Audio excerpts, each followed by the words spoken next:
Welcome back to the FTN NFL Draft Preview Series. I'm your host, Mike Randle, Chief Content Officer here at FTN. You can follow me on Twitter at Randle Rand, and we continue our mission. We are about 2.5 weeks away from the NFL Draft, and today we are going to Los Angeles to talk about the Chargers. And we have an amazing guest, folks, Matt Money Smith. Follow him on Twitter at Matt Money Smith.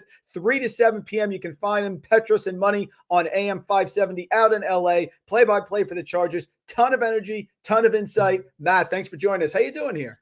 I'm doing great, Mike. You know, you said it. We're just like 2.5 weeks away, and you're starting to feel that energy, that just starts rolling up. It's a bit of a slog, the combine, the speculation, but we get to this point, and you start getting that juice. Your draft is here. People are excited. What new players are going to be on the team, and I feel like we're in that window right now. Yeah, and listen, the Chargers, one of the top teams in the NFL. We love them in fantasy, big expectations. And people don't realize, Matt, over the last 4 years, 5-11, 7-9, 9-8, 10-7. They've improved each and every one of those years. Talk about the season recap, ups and downs. Obviously, rough loss to the Jaguars, but great offense here moving forward, and definitely a team that is a Super Bowl contender in 2023. Yeah, hey, no fantasy in the playoffs, right? Right. It was an odd year. Just the injury luck. I've never seen anything like it. And remember, I work for the Chargers, and I have since 2017. But man, last year was something like, I mean, it was just a nightmare. The entire defensive line was essentially wiped out. Everyone except for the guy that everyone was worried about. Like, how old is Khalil Mack? Is he going to be able to hold up? Well, he was the only one that lasted all 17 games, and it was Joey Bosa basically down for the year. Austin Johnson's season ending. Tito Abonia, the rookie, gone. Like, it was just one after another. Losing their left tackle, Rashawn Slater, in week 3 was a monster. So, yes, I think when you talk about getting that injury luck to break just a league average should go a long way in putting this team where they thought they were last year, and that is as a viable Super Bowl contender.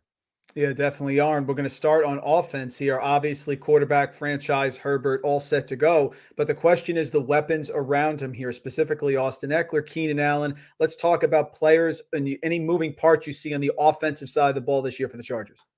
Well, Austin Eckler's the big one, right? It's understandable. The guy's got 38 touchdowns over the last 2 seasons. The next highest guy's got 26. So that's a wide gap. And I think it's understandable. What I think none of us know is what have those conversations been like behind closed doors. It's kind of one of those, and it's something I've always tried to subscribe to in all my time with, and I worked with the Lakers. Now I work with the Chargers. Don't get too close to the guys because then it starts to cloud your judgment and sort of how you feel about it. Man, Austin's such a great dude. He's just a great guy. Great guy. He busts his tail. He's, especially in the world of fantasy, he leans into the fantasy, which we absolutely appreciate. And recognizes how viable that is as a complement to the National Football League and what it means to the league's popularity and how much money it helps makes all these guys. And we appreciate that. So it's tough. And then you look at reality, which is running backs over 30 don't produce. They just don't. There's no numbers there. So it's like, okay, how do you balance those two things out and try to get everybody happy? And I think that's why the Chargers went the route they did, which is, okay, go ahead and explore the market. If you can find something and we feel like we can get fair compensation, then we're all about it. You've been great to us.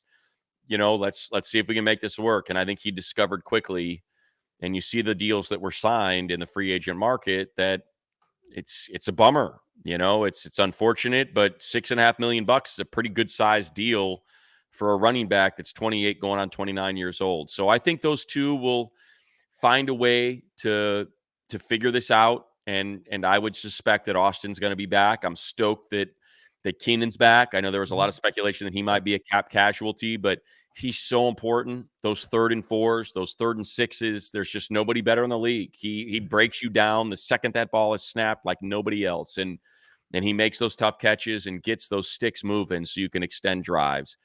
If we can get a little bit better injury luck on Mike Williams, that's going to go a long way. And I think you're going to find some speed, be it in the draft, in the first round, in the second round. I think you're going to see some speed added. And you know what? That's just, Mike, that's going to complement everyone, right? If you can get someone that they can trust to take that top off, it's going to help out Gerald Everett. It's going to help out Mike and Keenan and Austin and all these guys, to help this offense become even more explosive. Absolutely. Now let's look defensive side of the ball. Like you said, injuries play a role, but this is a team that personnel wise, Matt, offense, we talked about defense as well, studs, real impact players, secondary and the line. So I think you're looking for health, any free agent moves, things you saw there on the defense. Well, the one thing was swapping out Eric Kendricks, Mhm. in Drue Tranquill out. I'm a big fan of Drue Tranquill. And again, kind of going back to what I said about connecting with players. Maybe it's just self-scouting. And you look at the deal that Drue got, I was really surprised by that. I Mhm. had assumed they were moving on from him because the number was going to be too big. And then you see he gets a $3 million deal with some incentives. And it's like, wow, maybe we just value Drue, too much inside the building. But, just someone that sacks, interceptions, pass breakups. The guy did everything and such a great dude to have around. Now, that said, I'm in LA. Eric Kendricks played at UCLA for Jim Mora. He Mhm. was the leader of that defense and that resurgence that Mora brought to UCLA. You know how tough Zim is on the defensive side and what he demands of those players, the complex schemes that he runs. And Kendricks, again, along with Harrison Smith, was kind of that straw that stirred that drink in Minnesota for all those years and those dominant defenses. So, Brandon Staley just certainly saw something that he liked, and that was really just the one piece. They need depth though.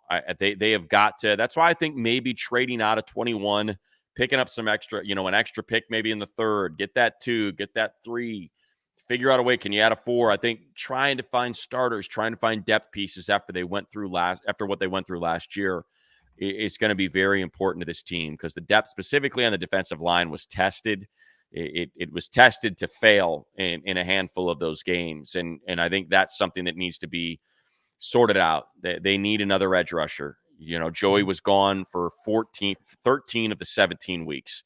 So, and we know he's had issues with injuries in the past. Chris Rumpf ended up breaking down, just too many snaps. So I think they need to find some depth along that defensive line. Corners losing JC for the year. Who knows when he's going to be back? Is it going to be at the start of the season? Is it going to be 5 weeks into the season? They say it's going to be some point in the season, but thankfully, Mikey Davis had an incredible season Yep. last year. They still need a nickel.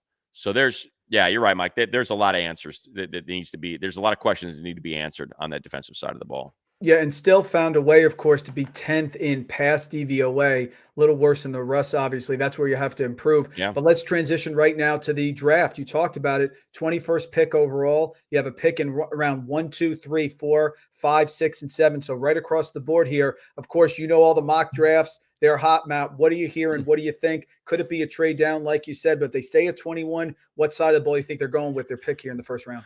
Yeah, I would guess that depends on who's there at 21. Mhm. Do they have, typically you hear first round grades in a great draft or around 19, 20, and a bad draft they're around 14 to Mhm. 16. So I don't know, what happens here. If 4 quarterbacks go early, then, maybe you get one of those first round grades that you have on a player that falls to you. And maybe it's a Dalton Kincaid, a Michael Mayer, Oh, good. a Yeah. Jordan Addison, Zay Flowers, just Oh thinking on the yeah, offensive Matt. side of I'm the a BC guy, BC grad. So I'm curious because Zay Flowers has been mentioned, sort of Chargers, Vikings. But it could be in that area, I would think. To me, he's a perfect pick. I think Perfect. he is when you talk about building that basketball team, on in your wide receiver room, you've got your center and Mike Williams who can high point the ball. You've got your swing and Keenan Allen that can do everything, play both ways. He's kind of that guy. Now you need that point guard, that guy that's lightning quick.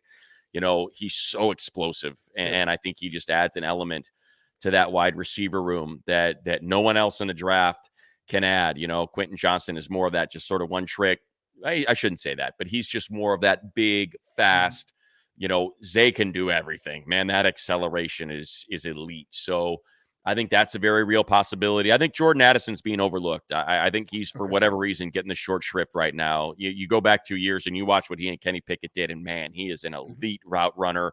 He's faster than his 40 times says. He was just banged up at SC, and to Lincoln Riley's credit, he was just all about the open guy. He didn't care what your name was or what your pedigree was. It's Caleb, you're throwing to the open guy. And that's why I think those numbers were deflated a little bit. I think there's I mentioned Dalton Kincaid. Like, to me, that's a perfect fit. That's Mhm. a perfect fit in this offense. Defensively, is it Kalaji Kancey? Mhm. Do one of those corners slip a little bit? So I think those are all very real possibilities. But if brass tacks, if you were putting the screws to Tom Telesco, I think it'd be his preference to trade out You know, is there does Will Levis slip, and can we get lucky? And someone wants to give us a 3 and maybe a 5 or something like that. And can they, because they need depth. This team needs more rookies. They need depth and they need rookies. So I think that would be best case scenario. Because I think you start looking at, picks 21 to 60 or 70. And I think there's just a lot of we've heard that, right? There's good depth in this draft. And if you have similar grades,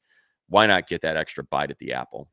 Yeah, it makes total sense. And folks, listen, if you want insight on the Chargers, Matt Money Smith is the only guy I go to here. Great voice, great insight, tremendous person here. Follow him on Twitter at Matt Money Smith. Matt, great stuff. I know you're busy. You're coming to me here at night. I appreciate it. Chargers, one of the hottest teams, Super Bowl contender, and we love them in fantasy. So I really appreciate a few minutes here. Great insight on the Chargers here as we're just a couple weeks away. Can't wait. We're going to have a big draft show, NFL draft right around the corner. Love it. I appreciate you having me, Mike. Always love watching what you're doing, and follow you on Twitter. And again, I love the fantasy space, so I'm all about it as well. Let's go get it. Let's get a good 2023 here. Thanks, Matt.